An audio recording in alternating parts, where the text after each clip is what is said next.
Milán, invierno de 1060. La catedral está llena, no es un día de fiesta, es un día de furia. Cientos de personas gritan, sacerdotes, monjes, laicos. Algunos levantan los puños, otros escupen al suelo cuando se menciona el nombre de Roma. El Papa no tiene autoridad aquí. Un obispo local vende cargos eclesiásticos abiertamente, como quien vende pan en la plaza. Los clérigos viven con mujeres como si estuvieran casados, y cuando Roma intenta intervenir, Milán responde: no aceptamos órdenes de nadie. Para eso enviaron al cardenal. Él no quería estar allí, no quería ser cardenal, no quería dejar su celda en las montañas, donde Dios hablaba con él en el silencio. Pero el Papa lo obligó, literalmente. Bajo amenaza de excomunión, el ermitaño fue vestido con las ropas rojas y enviado a donde la iglesia más lo necesitaba. Milán era una de las peores. Ahora está en el centro de la catedral. La multitud cierra el cerco, rostros rojos de rabia, voces que resuenan en las paredes de piedra, el olor a sudor e incienso mezclados. Alguien empuja, otro escupe cerca de sus pies. ¡Vuelve a Roma! Un sacerdote borracho avanza con el dedo amenazante. ¿Quién eres tú para decirnos cómo vivir? El cardenal respira hondo. Sus manos tiemblan levemente, pero no de miedo, de indignación controlada. Él conoce esa indignación. Es la misma que le hizo escribir cartas terribles a los papas, denunciando la podredumbre en el clero. Es la misma que lo mantuvo despierto noches enteras, flagelando su propio cuerpo hasta sangrar, pidiendo a Dios que purificara su iglesia. Entonces habla. La voz no es alta, pero corta el ruido como una cuchilla. ¿Preguntáis quién soy yo? Pausa. Soy Pedro, el más humilde siervo de los monjes. Pasé 30 años en una celda de piedra en los Apeninos. Me desperté cada madrugada para orar mientras vosotros dormíais. Ayuné hasta desmayarme mientras vosotros banqueteabais. Y ahora estoy aquí no porque yo quisiera, sino porque la esposa de Cristo está siendo violada ante mis ojos y alguien tiene que decir, basta. Silencio abrupto, como si alguien hubiera succionado el aire de la catedral. Él continúa mirando a los ojos de cada uno. Roma tiene autoridad, no porque un hombre lo haya decidido, sino porque Cristo se la dio a Pedro. Y si rechazáis esto, no rechazáis al Papa, rechazáis al mismo Cristo. La voz se eleva ahora, vibrando contra las columnas. Compráis y vendéis lo sagrado como mercaderes en el templo. Dormís con mujeres y luego ofrecéis el sacrificio del altar con las mismas manos impuras. Y cuando alguien se atreve a decir la verdad, gritáis sobre la libertad. Un sacerdote intenta protestar. Pedro levanta la mano, imperioso. Silencio. Diré lo que haré. El arzobispo y cada clérigo de esta ciudad jurarán ante Dios y ante mí que nunca más comprarán ni venderán un cargo eclesiástico. Cada uno que viva en concubinato elegirá el celibato o la dimisión. No hay tercera opción, y cuando terminen de jurar impondré la penitencia que merecen. La multitud está atónita. Algunos comienzan a retroceder, otros bajan la mirada. Ahora, dice el cardenal, ¿quién quiere jurar primero? Este es San Pedro Damián, el hombre que no quería ser cardenal, pero que cuando se vistió de rojo hizo temblar la tierra. Rávena, año 1007. La casa es oscura, fría, huele a pobreza antigua. No la pobreza de quien nació pobre, sino la de quien ya fue noble y cayó. Muebles vendidos uno a uno. Ropas remendadas tantas veces que más parecen colchas de retales. Una familia numerosa, apretada en habitaciones cada vez más pequeñas. Y entonces nace uno más. El hermano mayor estalla cuando ve al bebé. ¡No! ¡Más no! ¿Cómo vamos a alimentar otra boca más? Grita, gesticula, desaparece por la puerta dando un fuerte portazo. La madre, agotada por el parto, escucha, y algo dentro de ella se rompe. Simplemente vuelve el rostro, rechaza el pecho, rechaza amamantar. El bebé llora, pero ella no se mueve. Van a dejarlo morir. Pasan las horas, el llanto se vuelve más débil. La piel del niño empieza a ponerse azulada, cianótica. Falta de comida, falta de calor. Una amiga de la familia entra en la casa y se encuentra con la escena. ¿Qué estáis haciendo? Toma al bebé en sus brazos, intenta alimentarlo con paños mojados, le aplica ungüentos. Entonces se vuelve hacia la madre, no con lástima, con furia. Es tu hijo, tu sangre. ¿Cómo puedes? La vergüenza funciona donde la compasión falló. La madre vuelve a amamantar, el bebé sobrevive, pero la infancia que viene después hace que aquel primer rechazo parezca misericordioso. Los padres mueren pronto, la familia se dispersa. Pedro, el bebé que casi muere de hambre, queda al cuidado de su hermana Roselinda. Ella lo intenta, pero no puede mantener a todos. Entonces, otro hermano lo adopta, y ahí comienza el infierno. Este hermano no ve a un niño, ve mano de obra gratuita. Pedro es tratado como un esclavo, duerme en cualquier rincón, come sobras cuando come. Es golpeado por errores mínimos. ¿Y su trabajo? Cuidar cerdos. Un niño de familia noble, nieto de gente que un día tuvo escudos y tierras, ahora pasa los días en la pocilga. El olor nunca abandona su piel. El lodo se endurece en sus ropas. Los otros niños se burlan de él en la calle.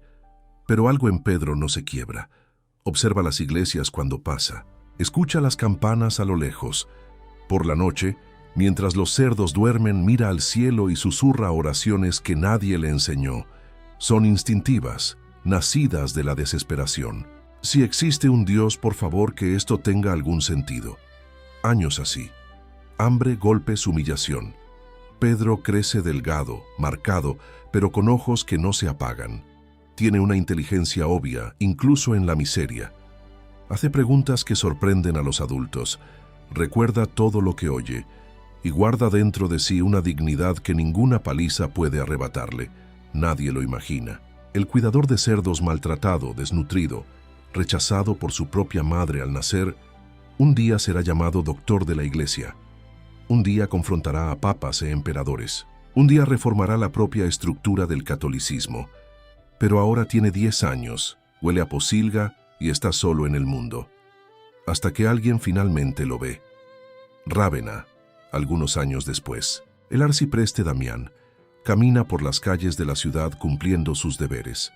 Es un hombre respetado, de sotana limpia, postura erguida. La gente se inclina cuando pasa. Él bendice, escucha confesiones, visita enfermos. Todo correcto, todo digno. Hasta el día en que ve a un niño flaquísimo cubierto de lodo, arreando cerdos con una vara.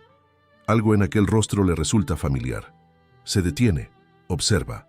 El niño trabaja con una concentración extraña para su edad, como si cada movimiento fuera importante. Hay inteligencia en aquellos ojos hundidos. Damián se acerca. «Niño». El chico se vuelve asustado. «¿Cuál es tu nombre?» «Pedro, señor». El corazón del arcipreste se detiene. «¿Pedro? ¿Pedro, hijo de quién?» Y entonces lo reconoce. Es su hermano menor. El bebé que casi murió al nacer, ahora esquelético, inmundo, esclavizado por otro hermano de la misma familia. La furia que Damián siente en ese momento es santa. Agarra al niño por el brazo, no con violencia, sino con decisión absoluta. «No te quedarás aquí ni un día más». El hermano cruel intenta protestar. Damián lo mira con ojos de juez divino. «Si vuelves a tocar a este niño, responderás ante mí y ante Dios, ¿está claro?» Y se lleva a Pedro. Primera salvación, el cuerpo. Damián lava al niño, quema las ropas inmundas, lo alimenta despacio para que el estómago no lo rechace. Pedro come llorando. No de tristeza, sino de un alivio tan profundo que no hay otra forma de expresarlo. Por primera vez en años, alguien lo trata como a un ser humano. Segunda salvación, la mente. Damián descubre rápidamente que Pedro no solo es inteligente, es brillante. Aprende latín a una velocidad asombrosa, devora cada libro que el arcipreste le presta, hace preguntas teológicas que dejarían a sacerdotes experimentados en silencio. «Este niño necesita estudiar», decide Damián. «No en una escuela cualquiera, en la mejor». Y así Pedro es enviado primero a Faenza, después a Parma, las mejores universidades de la región. El niño que cuidaba cerdos ahora estudia derecho canónico, teología, retórica. Sus manos que antes empujaban animales en el lodo, ahora sostienen plumas y pergaminos. Escribe en latín clásico con una elegancia que impresiona a los maestros. La gratitud que siente Pedro es tan profunda que hace algo inusual. Adopta el nombre de su hermano, no solo como homenaje, como identidad. Ya no es solo Pedro, es Pedro Damián. El nombre del hombre que lo salvó se convierte en parte de quien es él. A los 25 años, Pedro Damián es un profesor universitario famoso. En Parma, en Rávena, todos quieren sus clases. Enseña con pasión, con precisión, con aquella inteligencia cortante que sobrevivió a la pocilga. Gana bien, tiene reputación. Podría construir una carrera brillante, cómoda, segura, pero algo dentro de él está inquieto. Mira a su alrededor en la universidad y ve escándalos, orgullo, vanidad. Ve a estudiantes ricos que desperdician oportunidades por las que él casi murió. Ve a maestros que aman más el aplauso que la verdad y piensa, ¿es para esto para lo que fui salvado? La respuesta llega en un camino polvoriento, en un encuentro que lo cambiará todo. Hacia el año 1035, Pedro Damián tiene 28 años, está en la cima de su carrera, pero no puede dormir bien desde hace meses, no por un insomnio común, por inquietud espiritual. Practica ayunos rigurosos, da la mitad de su salario en limosnas, sirve a los pobres personalmente en la mesa, con sus propias manos, pero nada de eso calma el vacío. Una tarde, caminando por los alrededores de Rávena, meditando sobre dejarlo todo, ve a dos hombres. No son sacerdotes comunes. Algo en ellos es diferente. Las ropas son sencillas, casi rudas. Los rostros tienen esa paz extraña de quien ha pasado demasiado tiempo lejos del ruido. Pedro se acerca. «Perdonen, ¿son ustedes monjes?» «Ermitaños», responde uno de ellos, «de Fonte Avellana». Pedro nunca ha oído hablar de ello. ¿Dónde queda eso? En los Apeninos, entre el Monte Catria y el Monte Corvo, un valle aislado dedicado a la Santa Cruz. Algo en el pecho de Pedro se aprieta. ¿Y cómo viven allí? El otro ermitaño sonríe levemente. En la pobreza más estricta. Oramos, trabajamos, estudiamos la Escritura. Cada uno en su celda. 4 días a la semana comemos solo pan y agua. Martes y jueves un poco de frutas y vegetales. El resto es silencio. Silencio, repite Pedro. La palabra resuena como una promesa. Conversan 1 hora más.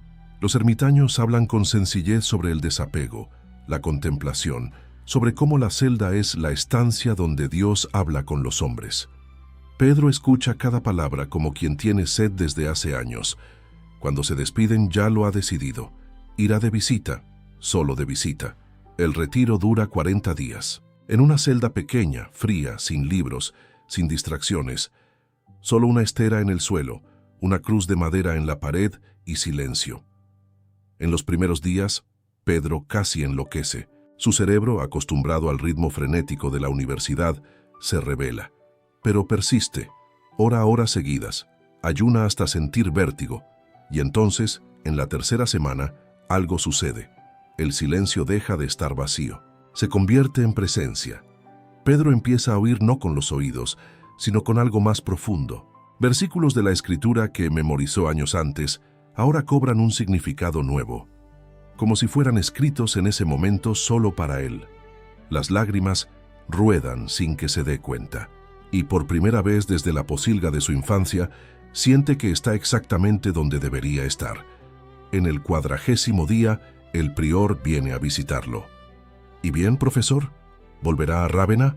Pedro mira la celda estrecha, la cruz sencilla, las paredes de piedra desnuda.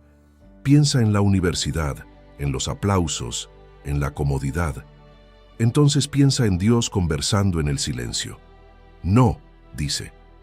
«No vuelvo. ¿Estás seguro? La vida aquí es dura. Cuidé cerdos a los 10 años de edad. Sé lo que es la dureza». Pedro se levanta. «Quiero quedarme». El prior sonríe. «Entonces ven». Y para sorpresa de Pedro, allí mismo, sin una ceremonia elaborada, lo visten con el hábito monástico, marrón sencillo, cuerda en la cintura. Pedro Damián, profesor brillante de 28 años, acaba de morir para el mundo. Nace el monje. Pero Dios, que lo salvó del hambre en el primer día de vida, de la pocilga en la infancia, tiene planes que Pedro aún no imagina. La celda de ermitaño es solo el comienzo. Fonte Avellana de 1035 a 1043. El fervor de Pedro Damián como novicio asusta incluso a monjes experimentados. Él no abraza la austeridad, él la devora. Ayuna más de lo permitido. Se flagela con la disciplina de la cuerda hasta que la espalda le sangra. Duerme en el suelo de piedra incluso cuando hay una estera. Pasa noches enteras en vela, rezando hasta desmayarse. En 6 meses su salud colapsa. Fiebre alta, insomnio crónico, cuerpo temblando de agotamiento. Los hermanos lo llevan a la enfermería. El prior lo visita. Pedro, Dios no exige que te mates. Pero la iglesia está podrida, susurra Pedro delirando. Alguien tiene que pagar. Tú no eres el Cristo. Ya existe un Salvador. Las palabras calan hondo. Durante semanas de convalecencia, Pedro reflexiona. Se da cuenta de que su sed de penitencia viene no solo del amor a Dios, sino de la rabia contra la corrupción que vio. Es odio santo, sí, pero sigue siendo odio. Y el odio, incluso el santo, debe ser templado con sabiduría. Entonces hace algo inesperado. Estudia. Día y noche devora la Sagrada Escritura, no como hizo en la universidad, analizando gramática y retórica, sino bebiendo cada palabra como agua viva. Los salmos cobran un sabor nuevo. Pablo se convierte en un amigo íntimo. El Evangelio de Juan lo hace llorar todas las mañanas. Cuando se recupera, los superiores se dan cuenta. Este hombre no es solo santo, es sabio. Lo nombran para enseñar a los monjes. Al principio, Pedro se resiste. Vine aquí para huir de la cátedra. Pero obedece y descubre que enseñar en la celda es diferente a enseñar en la universidad. Allí formaba intelectos, aquí forma almas. Su fama se extiende. Abades de monasterios vecinos piden que vaya a enseñar a sus monjes también. Durante 2 o 3 años, Pedro viaja entre eremitorios, en Pomposa, en Petra Pertusa, en San Severino, siempre regresando a Fonte Avellana, su base, su verdadero hogar. Hacia el año 1042 le escriben desde Pietra Pertosa. Los hermanos necesitan conocer a San Romualdo, nuestro fundador. ¿Puedes escribir su vida? Pedro acepta. Pasa meses recopilando testimonios, orando, escribiendo. La biografía que produce es una obra maestra, no una hagiografía edulcorada, sino un retrato vívido de un hombre real que buscó a Dios con todo. Cuando regresa a Fonte Avellana, el prior lo llama. Pedro, soy viejo, necesito un sucesor. Tú serás el economus de la casa. Economus, gerente, celador, el hombre que mantiene todo funcionando. Es una preparación. Todos lo saben. En 1043 el prior muere. Pedro Damián a los 36 años es elegido. Ahora no solo contempla, lidera y toma decisiones estratégicas. Mantiene la austeridad pero modera los excesos. Queremos monjes santos, no cadáveres, dice. Amplía la biblioteca. Los libros son armas en la batalla espiritual. Construye un claustro adicional. La comunidad está creciendo. Y entonces un movimiento audaz. Funda 7 eremitorios dependientes repartidos por las montañas. San Severino, Gamogna, Acerreta, Murciana, San Salvatore, Citria, Ocri. Fonte Avellana deja de ser una celda aislada. Se convierte en red, movimiento, escuela de santidad. Incluso Montecassino, la abadía más famosa de Europa, empieza a copiar sus métodos. El cuidador de cerdos construyó un imperio, no de piedra y oro, sino de silencio y oración. 29 años será prior, pero Dios no lo dejará en el escondite para siempre. La pluma que escribe sobre santos está a punto de escribir algo mucho más peligroso: la verdad sobre los vivos. Fonte Avellana, hacia el año 1050. Pedro Damián está en su apogeo como prior. Podría vivir en paz contemplativa hasta morir. Pero empiezan a llegar cartas del mundo exterior, cartas pidiendo consejo, cartas relatando escándalos, y las historias que cuentan hacen que Pedro pase noches sin dormir. Un obispo en Pésaro compra el cargo con oro. Otro en Città di Castello vive abiertamente con su amante e hijos. En vano el prelado vende sacramentos como mercancía, tanto por el bautismo, tanto por el matrimonio, tanto por la extrema unción. ¿Y el clero inferior? Muchos practican vicios tan graves que Pedro apenas puede ponerlos en el papel. Sabe que debe actuar. ¿Pero cómo? Es solo el prior de un eremitorio en las montañas. ¿Quién lo escuchará? Entonces Pedro hace lo que siempre ha hecho. Escribe. Pero esta vez no una hagiografía dulce. Esta vez denuncia. El tratado que produce se llama Liber Gomorrianus, Libro de Gomorra. El título ya es una provocación. Pedro compara al clero corrupto con las ciudades destruidas por el fuego divino. ¿Y el contenido? Es pura dinamita. Enumera con detalles anatómicos y jurídicos los vicios sexuales que descubre entre sacerdotes y obispos.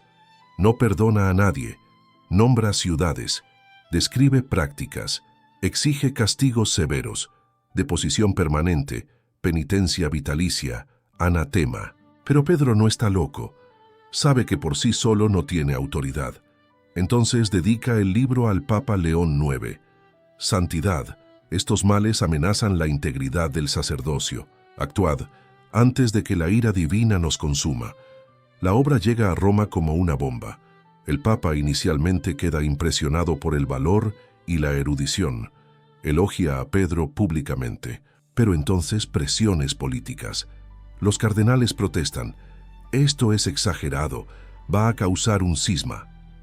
Los obispos acusados envían cartas furiosas. Y León IX, hombre santo pero también político, retrocede. No condena el libro, pero se enfría. No implementa los castigos que Pedro propone.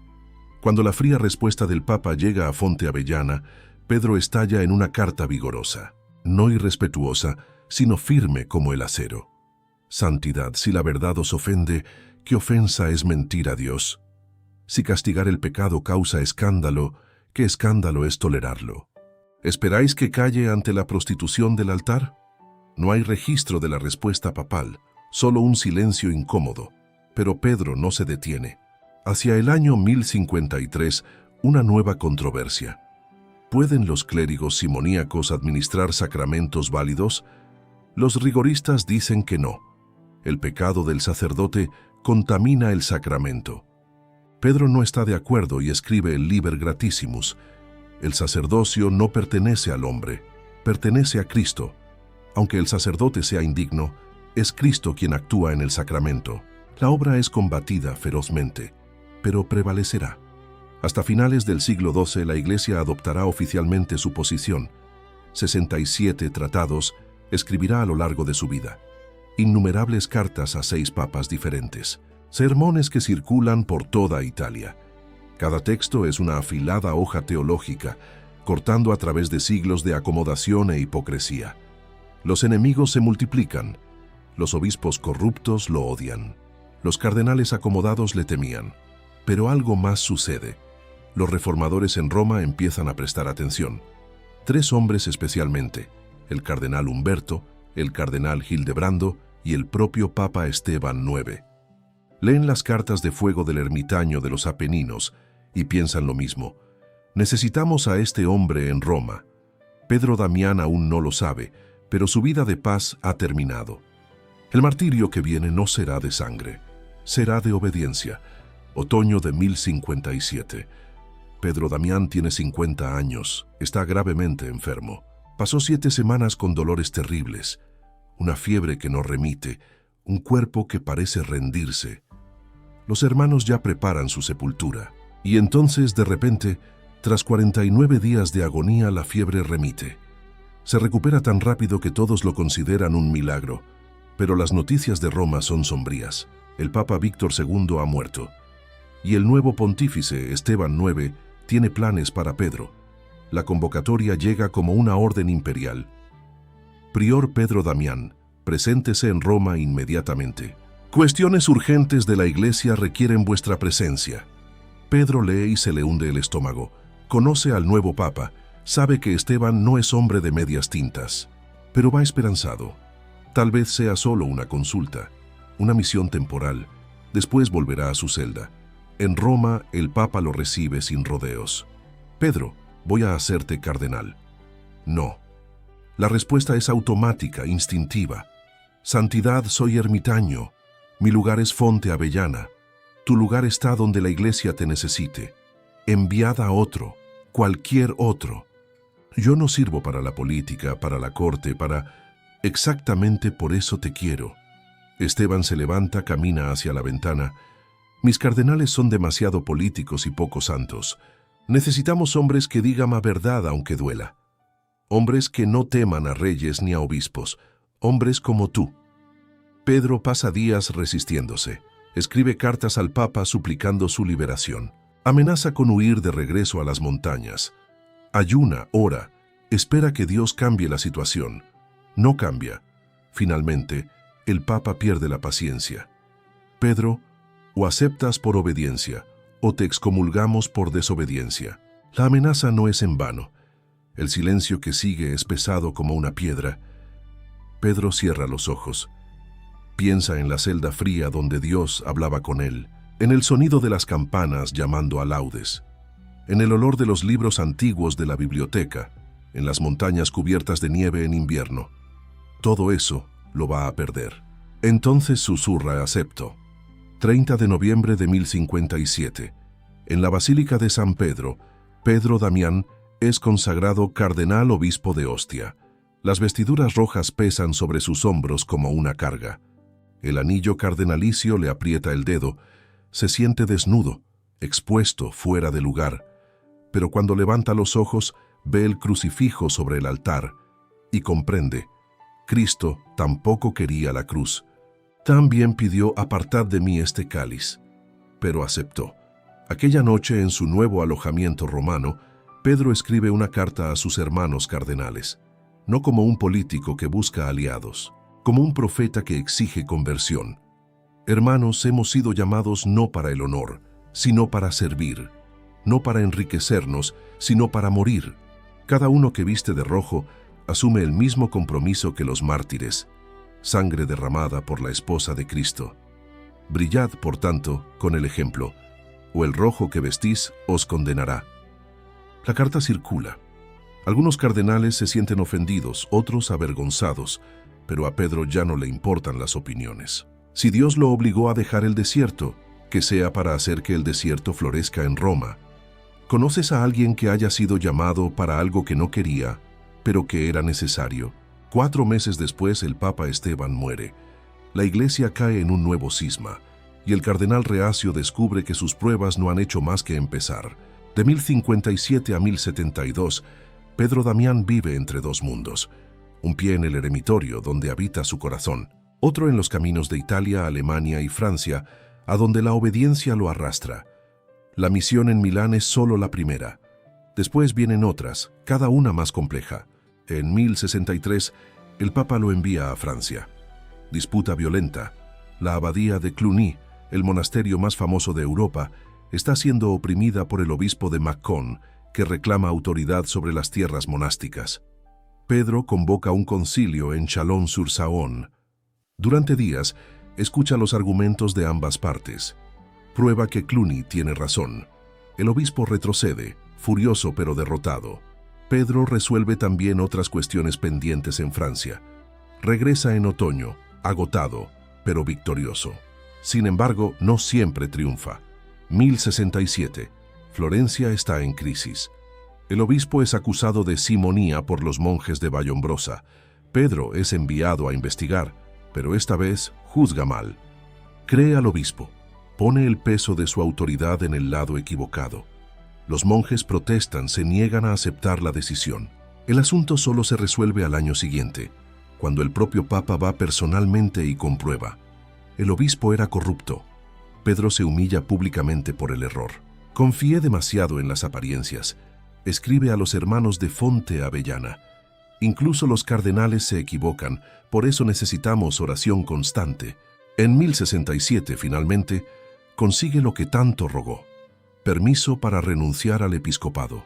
Tiene 60 años, 10 como cardenal. Santidad, suplica al Papa Alejandro II. Dejadme volver al silencio. Ya he dado lo que tenía. El Papa consiente. Pedro regresa a Fonte Avellana como un simple monje, El alivio es indescriptible.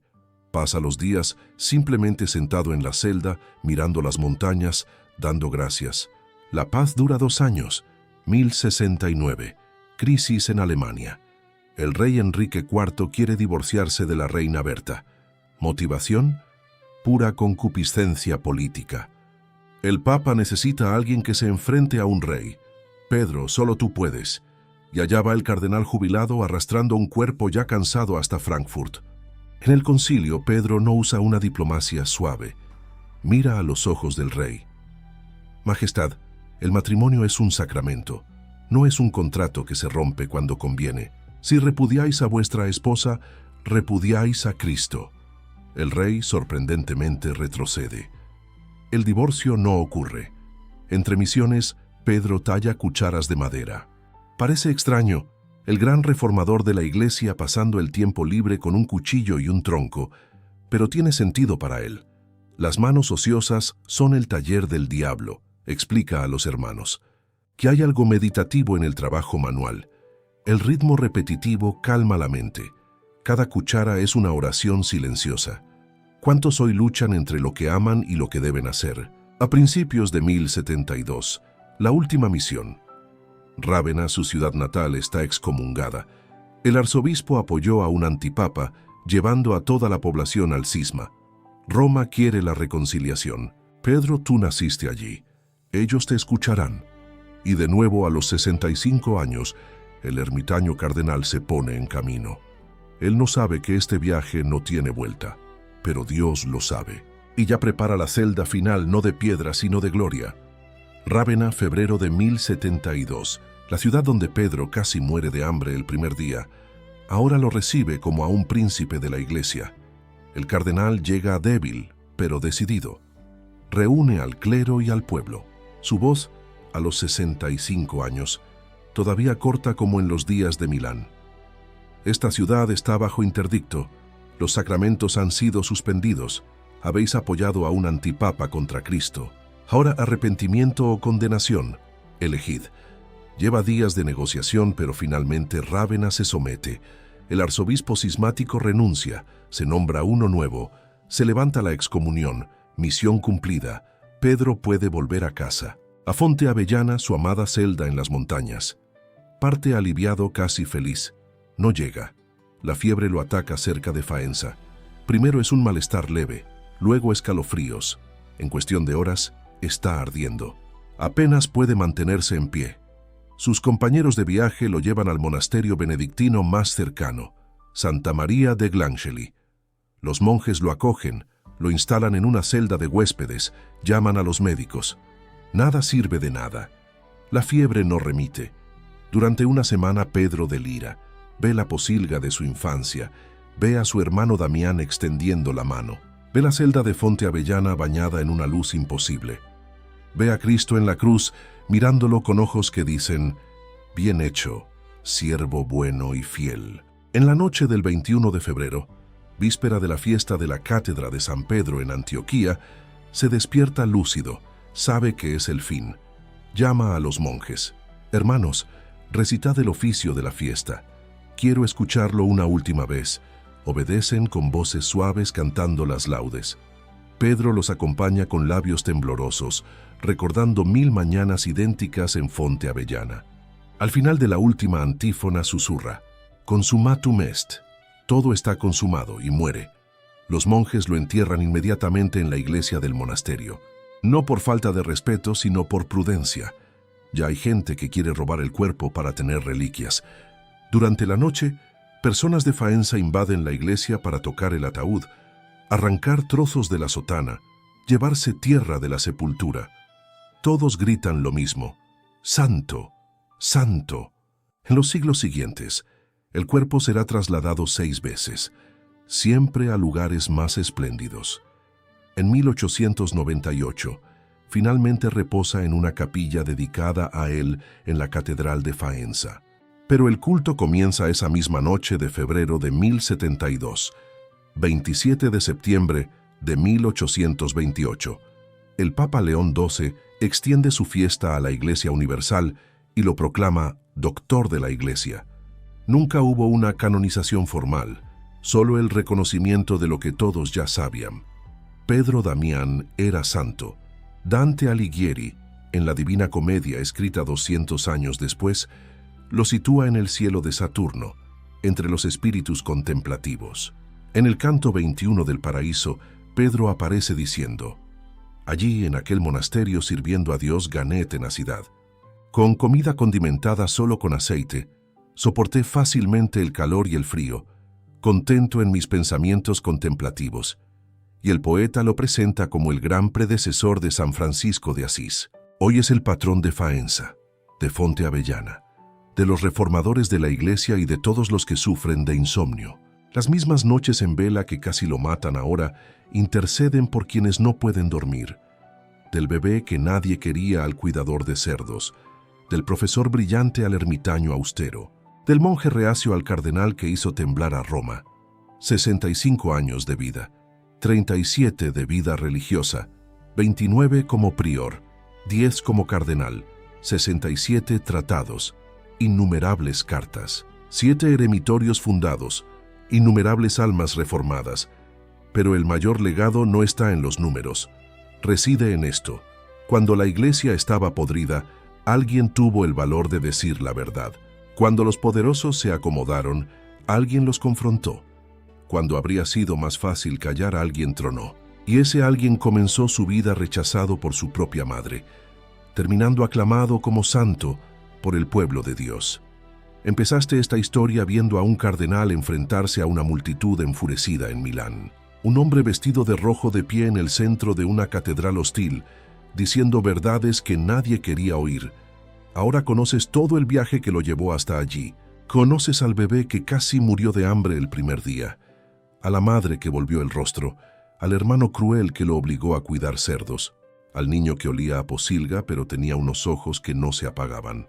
Conoces a Damián, el arcipreste que vio a un niño en el lodo y decidió: no más.